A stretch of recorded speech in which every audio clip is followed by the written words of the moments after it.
IPS ने थामा अनाथ लड़की का हाथ।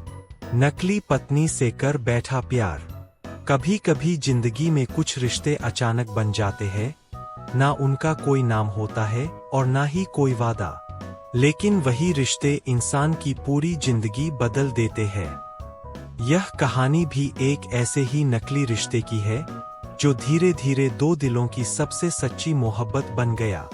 बारिश की वो खौफनाक रात, बस स्टैंड पर अकेली बैठी एक लड़की जिसका नाम कमला था। कमला के चेहरे पर डर साफ दिख रहा था और तभी कुछ बदमाश उसका पीछा करने लगते हैं। उसी समय वहां से एक साधारण युवक गुजरता है जिसका नाम अमन था। कमला अचानक अमन का हाथ पकड़ लेती है और जोर से कहती है, पति जी, आप आ गए। अमन यह सुनकर हक्का बक्का रह जाता है, लेकिन हालात की गंभीरता को समझकर वह उसका साथ निभाता है। अमन को देखकर बदमाश वहां से चुपचाप चले जाते हैं। थोड़ी देर बाद कमला रोते हुए अमन को अपनी पूरी सच्चाई बताती है। वह कहती है कि उसका इस दुनिया में कोई अपना नहीं है, वह एक अनाथ लड़की है। जिस फैक्ट्री में वह काम करती थी, वहां का मालिक बसीर खान उससे जबरदस्ती शादी करना चाहता है। कमला रोते हुए अमन से सिर्फ कुछ दिनों के लिए उसका नकली पति बनने की विनती करती है।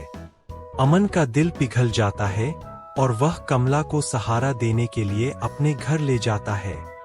घर का दरवाजा अमन की मां मालती देवी खोलती है। बेटे के साथ एक अनजान लड़की को देखकर चौंक जाती है। अमन अपनी मां से कहता है, पहले अंदर चलो, मैं सब कुछ साफ साफ बताता हूं। मालती देवी दोनों के लिए पानी लाती है। इसके बाद अमन अपनी मां से पूरी हकीकत बयां कर देता है। पहले तो उसकी मां नाराज होती है और कहती है कि किसी अनजान लड़की को ऐसे घर में रखना ठीक नहीं है। पर जब अमन समझाता है कि वह अनाथ है और मुसीबत में है, तो मां का दिल पिघल जाता है और दया आ जाती है। कमला के रहने के लिए घर में एक अलग कमरे की व्यवस्था कर दी जाती है। शाम को जब अमन के पिता कैलाश जी घर आते हैं, तो उन्हें घर का माहौल कुछ बदला हुआ लगता है। मालती देवी कैलाश जी को कमला की पूरी आपबीती सुनाती है कि लड़की बहुत सीधी सादी और अनाथ है। कैलाश जी, जो कि एक स्कूल में शिक्षक है, वह कहते हैं कि किसी लड़की को ऐसे घर में रखना सही नहीं है। कमला हाथ जोड़कर कहती है कि आज रात मुझे यही रहने दीजिए, कल सुबह जो करना हो करिएगा। अगले दिन सुबह कमला बहुत जल्दी उठ जाती है और नहा धोकर भगवान की पूजा करने बैठ जाती है। सुबह सुबह पूजा की घंटी की आवाज सुनकर घर के सभी लोग जाग जाते हैं। जब वे बाहर आकर देखते हैं तो कमला पूरी श्रद्धा से भगवान की आरती कर रही होती है। यह देखकर अमन के माता पिता के दिल में कमला के लिए इज्जत और बढ़ जाती है। इसके बाद कमला रसोई में जाती है और पूरे परिवार के लिए चाय बनाती है। सभी लोग टेबल पर बैठकर एक साथ चाय की चुस्कियां लेते हैं और मां मालती उसके काम से बहुत प्रभावित होती है। इसके बाद कमला घर में झाड़ू पोछा और साफ सफाई के काम में जुट जाती है।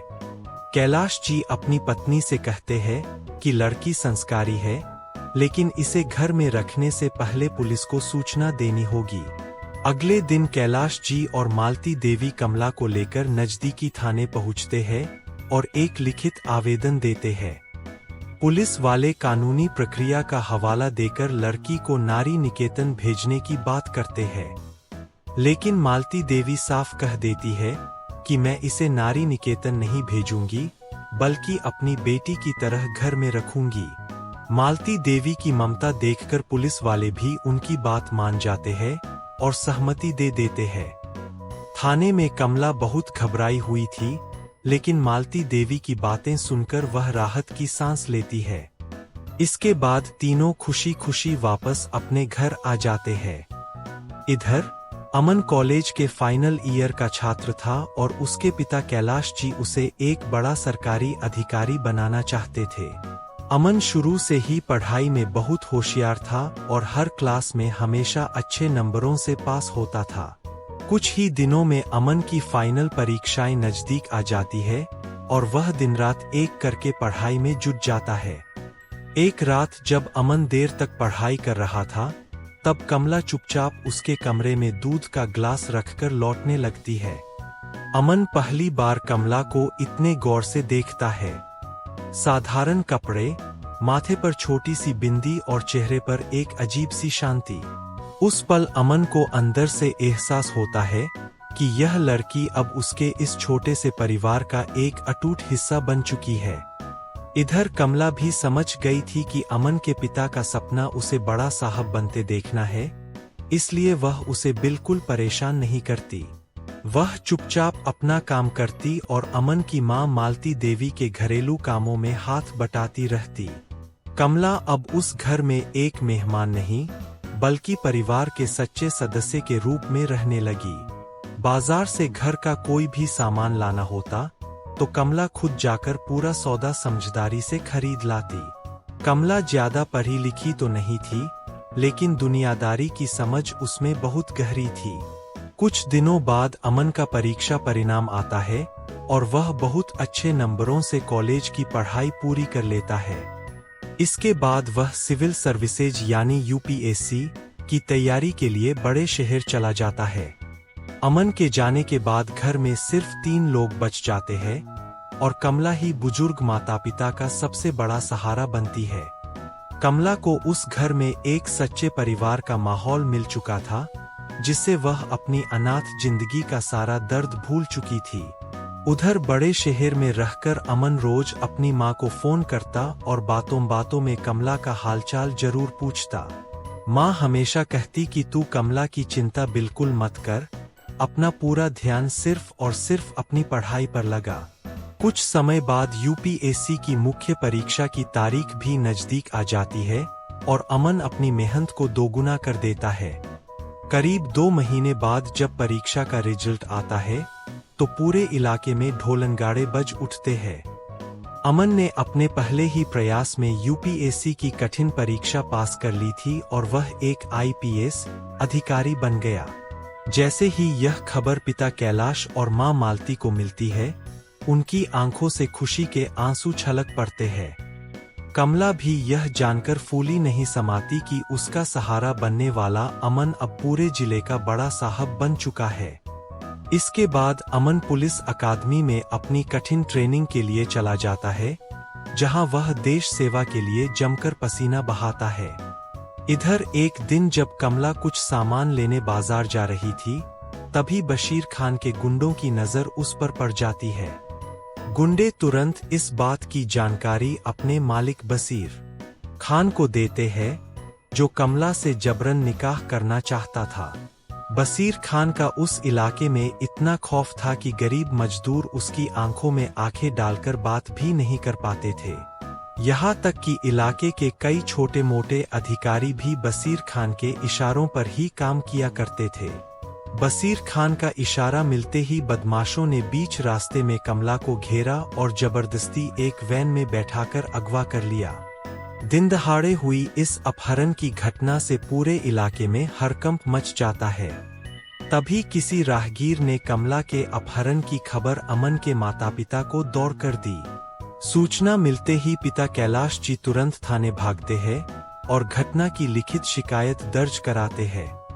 पुलिस चारों तरफ नाकेबंदी तो करती है, लेकिन 1 हफ्ता बीत जाने के बाद भी कमला का कोई सुराग नहीं मिलता।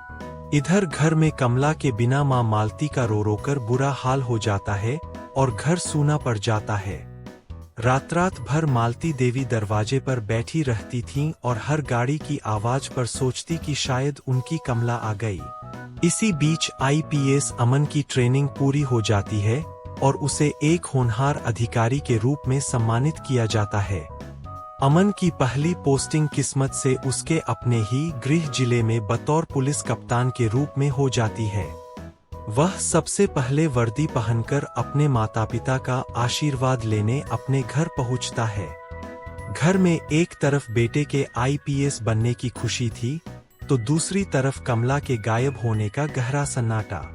अमन जब घर में चारों तरफ देखता है और कमला नजर नहीं आती, तो वह अपने माता पिता से उसके बारे में पूछता है। अमन का सवाल सुनते ही घर में एक अजीब सी खामोशी छा जाती है और माँ सीधे उसके गले लगकर रोने लगती है। अमन को कुछ समझ नहीं आता। फिर रोते हुए माँ मालती देवी उसे कमला के अपहरण की पूरी कहानी बताती है। कमला के अपहरण की बात सुनते ही आईपीएस अमन का खून खौल उठता है। उसका चेहरा गुस्से से तमतमा जाता है। वह तुरंत अपनी सरकारी गाड़ी में बैठता है और बिना वक्त गवाए सीधे चार्ज लेने एसपी ऑफिस पहुंच जाता है। उसके ज्वाइन करने से पहले ही पूरे जिले में यह खबर फैल चुकी थी कि नया कप्तान बहुत सख्त और ईमानदार है। एसपी ऑफिस में नए साहब के स्वागत की जोरदार तैयारियां की गई थीं और जिले के तमाम पुलिस अधिकारी तैनात थे। पुराने एसपी अनुराग अवस्थी जी आईपीएस अमन को जिले का चार्ज सौंपते हैं। चार्ज लेते ही अमन कंट्रोल रूम में जिले भर के पुलिस अधिकारियों की एक आपातकालीन बैठक बुलाता है। इस बैठक में नए कप्तान का कड़ा तेवर देखकर बड़े-बड़े पुलिस अधिकारियों के पसीने छूट जाते हैं। अमन अपना पहला आदेश जारी करता है। अब जिले में गुंडों का नहीं, सिर्फ और सिर्फ कानून का राज चलेगा। वह चेतावनी देता है कि फरियादियों के साथ बदतमीजी बर्दाश्त नहीं होगी और शिकायत मिलने पर सीधे सस्पेंशन होगा। इस बैठक के बाद पूरे जिले के थानों में हड़कंप मच जाता है और एसपी अमन के आदेशों का सख्ती से पालन होने लगता है। एक रात आईपीएस अमन हकीकत जानने के लिए भेष बदलकर खुद कोतवाली थाने का औचक निरीक्षण करने निकलते हैं। वहां ड्यूटी ऑफिसर टेबल पर पैर रखकर आराम से सिगरेट पी रहा होता है। उसके पास एक गरीब बूढ़ा आदमी हाथ में आवेदन लिए रो रहा था, जो अपनी 10 साल की मासूम बेटी की गुमशुदगी की रिपोर्ट लिखाना चाहता था। ड्यूटी ऑफिसर संवेदनहीनता से कहता है, तेरी बेटी किसी के साथ भाग गई होगी, जा अपने रिश्तेदारों में पता कर। अमन को यह देखकर बहुत गुस्सा आता है, क्योंकि यह वही थाना था जहां कमला के अपहरण की रिपोर्ट पर महीने भर से कोई कार्रवाई नहीं हुई थी। फिर भेष बदले हुए एसपी अमन खुद आगे बढ़ता है और कहता है, मुशी जी, मुझे भी एक चोरी की रिपोर्ट लिखवानी है। ड्यूटी ऑफिसर गुस्से में तमतमाकर कहता है, अब तेरा क्या तमाशा है, जल्दी बोल। अमन कहता है, मेरे घर में 10 लाख की चोरी हो गई है और 5 लाख रुपए कैश गायब है। मुशी उसे ऊपर से नीचे देखकर दुत्कारता है और कहता है, दिखता तो भिखारी जैसा है, तेरे पास 5 लाख नगद कहां से आएगा। उसकी यह बदतमीजी देखकर एसपी अमन का पारा चढ़ जाता है और वह धीरे से अपनी जेब से अपना आई कार्ड निकालकर मुशी के सामने रख देते हैं। आई कार्ड पर आईपीएस अमन का नाम और सरकारी मुहर देखते ही मुशी के पैरों तले जमीन खिसक जाती है। वह थर-थर कांपने लगता है और सीधे एसपी साहब के पैरों में गिरकर माफी की भीख मांगने लगता है। अगले ही दिन कंट्रोल रूम की बैठक में कोतवाली के उस थानेदार को तत्काल प्रभाव से सस्पेंड कर दिया जाता है। साथ ही बदतमीजी करने वाले उस ड्यूटी ऑफिसर की विभागीय पदोन्नति हमेशा के लिए रोक दी जाती है। अब एसपी अमन का सिर्फ एक ही एजेंडा था, कमला अपहरण कांड को 24 घंटे के भीतर सुलझाना। ईमानदार और जांबाज पुलिस अधिकारियों की एक स्पेशल टास्क फोर्स बनाई जाती है, जिसे खुद आईपीएस अमन लीड करते हैं। रात के ठीक 1 बजे एसपी अमन का काफिला बिना सायरन बजाए पूरी खामोशी से बशीर खान की फैक्ट्री की तरफ कूच करता है। फैक्ट्री से कुछ दूरी पर सभी अधिकारियों को गुप्त लोकेशन शेयर की जाती है और चारों तरफ से घेराबंदी कर दी जाती है। पुलिस टीम जैसे ही फैक्ट्री के भीतर धावा बोलती है, वहां छिपे गुंडे बौखलाकर पुलिस पर अंधाधुंध फायरिंग शुरू कर देते हैं। पुलिस की तरफ से भी जवाबी फायरिंग होती है, लेकिन अमन का सख्त निर्देश था कि किसी को जान से नहीं मारना है, सबको जिंदा पकड़ना है। पुलिस की ताबड़तोड़ और सटीक फायरिंग से कई गुंडे पैर में गोली लगने से घायल हो जाते हैं और बाकी बचे गुंडे सरेंडर कर देते हैं। जब पूरी फैक्ट्री की तलाशी ली जाती है, तो बशीर खान अपने केबिन में टेबल के नीचे छिपा हुआ मिलता है। उसे घसीटकर बाहर निकाला जाता है, और उसकी निशानदेही पर एक काल कोठरी से कमला को सही सलामत बरामद कर लिया जाता है। कमला के शरीर पर चोट के कई निशान थे जो उसकी प्रताड़ना की कहानी बयां कर रहे थे। अमन को वर्दी में अपने सामने देखकर कमला के सब्र का बांध टूट जाता है और वह दौड़कर उसके सीने से लगकर दहाड़ मारकर रोने लगती है। अमन अपनी भावनाओं को काबू में रखता है और महिला पुलिसकर्मी को कमला को संभालने की जिम्मेदारी देता है। बसीर खान और उसके सभी गुंडों को हथकड़ी पहनाकर सीधे जेल की सलाखों के पीछे भेज दिया जाता है। इसके बाद एसपी अमन कमला को अपनी सरकारी गाड़ी में बैठाकर सीधे अपने घर ले आता है। कमला को जिंदा देखकर मां मालती उसे अपने कलेजे से लगा लेती है और पूरा घर भावुक हो जाता है। अगले दिन से कमला की वही पुरानी संस्कारी दिनचर्या फिर से शुरू हो जाती है। सुबह जल्दी उठना, पूजा करना और सबके लिए चाय बनाना। सुबह की चाय की चुस्कियों के साथ धीरे धीरे अमन और कमला के बीच की दूरियां और संकोच खत्म होने लगते हैं। अब वो नकली रिश्ता दुनिया की सबसे पाक और सच्ची मोहब्बत में तब्दील हो चुका था। रोज सुबह अमन कमला का मुस्कुराता हुआ चेहरा देखकर ऑफिस जाता और शाम को कमला दरवाजे पर खड़ी होकर उसकी राह देखती। अमन को अब महसूस होने लगा था कि दुनिया में कोई ऐसा भी है जिसके लिए उसकी जिंदगी बहुत मायने रखती है। लेकिन खुशियों के इस मौसम पर बहुत जल्द दुखों का एक काला साया मंडराने लगता है। एक दिन रसोई में चाय बनाते समय कमला को अचानक तेज चक्कर आता है और चाय का कप उसके हाथ से छूटकर गिर जाता है। मां मालती दौड़कर उसके पास पहुंचती है तो कमला मुस्कुराकर कहती है, कुछ नहीं मां जी, बस मामूली कमजोरी है। ऐसा कहकर वह जल्दी से अपनी दवा की शीशी को आंचल में छिपाने की कोशिश करती है, लेकिन अमन उसे देख लेता है। जब अमन डॉक्टर से मिलता है तो उसे एक ऐसी कड़वी सच्चाई पता चलती है जिससे उसकी दुनिया उजड़ जाती है। डॉक्टर बताता है कि कमला को एक बेहद गंभीर और लाइलाज बीमारी है और उसके पास जिंदगी के सिर्फ कुछ ही महीने बचे हैं। कमला यह बात पहले से जानती थी, इसीलिए वह किसी से सच्चा रिश्ता जोड़कर किसी को दुख नहीं देना चाहती थी। उसने उस रात बस स्टैंड पर अमन को सिर्फ इसलिए चुना था क्योंकि वह एक भला इंसान लगा था और उसे लगा था कि उसके जाने के बाद कोई ज्यादा नहीं टूटेगा। लेकिन किस्मत का खेल देखिए, दूसरों को दर्द से बचाने वाली कमला खुद अमन से बेपनाह मोहब्बत कर बैठी थी। अब अमन कमला की जिंदगी के बचे हुए हर एक पल को खुशियों से भर देना चाहता था। एक दिन आईपीएस अमन अपने ऑफिस से छुट्टी लेता है और कमला को अपनी गाड़ी में बैठाकर शहर की सैर पर निकल पड़ता है। गाड़ी हाईवे पर दौड़ रही थी, दोनों के बीच लंबी बातें हो रही थीं, लेकिन दोनों के चेहरों पर एक अनकहा दर्द और मायूसी थी। तभी अमन की नजर एक बेहद आलीशान और नामी होटल पर पड़ती है और वह गाड़ी को वहीं रोक देता है। कमला हैरान होकर पूछती है, अमन, हम यहाँ क्यों आए हैं? अमन मुस्कुराकर कहता है, आज मैं तुम्हें तुम्हारी पसंद का सबसे बेहतरीन खाना खिलाऊंगा। होटल की चकाचौंध रोशनी देखकर कमला सहम जाती है और पूछती है, क्या यह सचमुच कोई होटल है? मैंने ऐसा होटल पहली बार देखा है। दोनों एक टेबल पर बैठते हैं, तभी एक बेहद खूबसूरत और पढ़ी लिखी महिला वेटर उनका ऑर्डर लेने आती है। अमन जब कमला से उसकी पसंद पूछता है तो कमला शर्माकर कहती है, मुझे यह सब समझ नहीं आता, आप जो मंगाएंगे मैं खा लूंगी। जब वेटर खाना टेबल पर सजाकर चली जाती है तो कमला की नजर खाने से ज्यादा उस आत्मनिर्भर लड़की पर थी। कमला धीरे से कहती है, यह लड़की कितनी सुंदर है, फिर भी यहाँ खाना परोसने का काम कर रही है। अमन उसे समझाता है, यह पढ़ी लिखी लड़कियां हैं जो आत्मनिर्भर बनकर अपने पैरों पर खड़ी है और अपने माता पिता का सहारा है।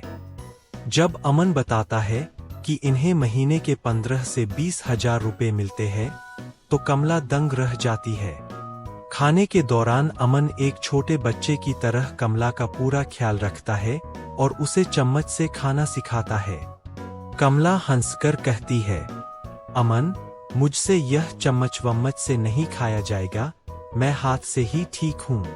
कमला की इस सादगी को देखकर दोनों के उदास चेहरों पर कुछ पलों के लिए एक खूबसूरत मुस्कान तैर जाती है। होटल से निकलने के बाद अमन उसे शहर के सबसे खूबसूरत फूलों वाले गार्डन में ले जाता है, जहां रंग बिरंगे फूलों को देखकर कमला बच्चों की तरह खुश होती है। कमला अमन की आंखों में देखते हुए पूछती है, अमन, आज तुम मुझे इतना क्यों घुमा रहे हो? अमन अपनी रुलाई को रोकते हुए धीरे से कहता है, कमला, मैं अपने आने वाले कल के लिए तुम्हारी कुछ खूबसूरत यादें सहेज कर रखना चाहता हूँ। इसके बाद दोनों शहर के एक बड़े शॉपिंग मॉल में पहुँचते हैं, जो कमला के लिए किसी अजूबे की तरह था। वहां अमन कमला के लिए एक बेहद खूबसूरत और कीमती सोने की अंगूठी खरीदता है। कमला अंगूठी देखकर खुश तो होती है, लेकिन भारी मन से कहती है, अमन, मेरे पीछे ये फिजूल खर्ची मत करो। यह सुनते ही अमन की आंखें भर आती है, लेकिन वह अपने आंसुओं को छुपाकर मुस्कुरा देता है। वक्त रेत की तरह हाथ से फिसलता जाता है और कमला के पास अब गिनती के कुछ ही दिन और सांसें बची होती है।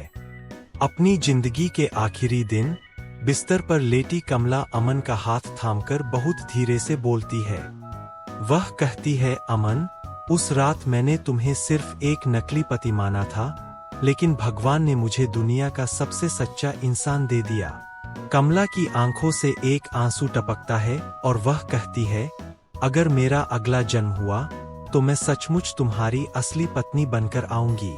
और इसी आखिरी वादे के साथ कमला की आंखें हमेशा के लिए बंद हो जाती है और उसकी सांसें थम जाती है। कमरे में एक खौफनाक और गहरा सन्नाटा पसर जाता है। अमन फर्श पर बैठ जाता है और कमला के उसी लाल दुपट्टे को अपने सीने से लिपटाकर फूट फूट कर रोने लगता है। बाहर मंदिर की घंटियां बज रही थीं और दीवार पर टंगी उन दोनों की मुस्कुराती हुई तस्वीर जैसे इस अधूरी लेकिन अमर मोहब्बत की गवाही दे रही थी।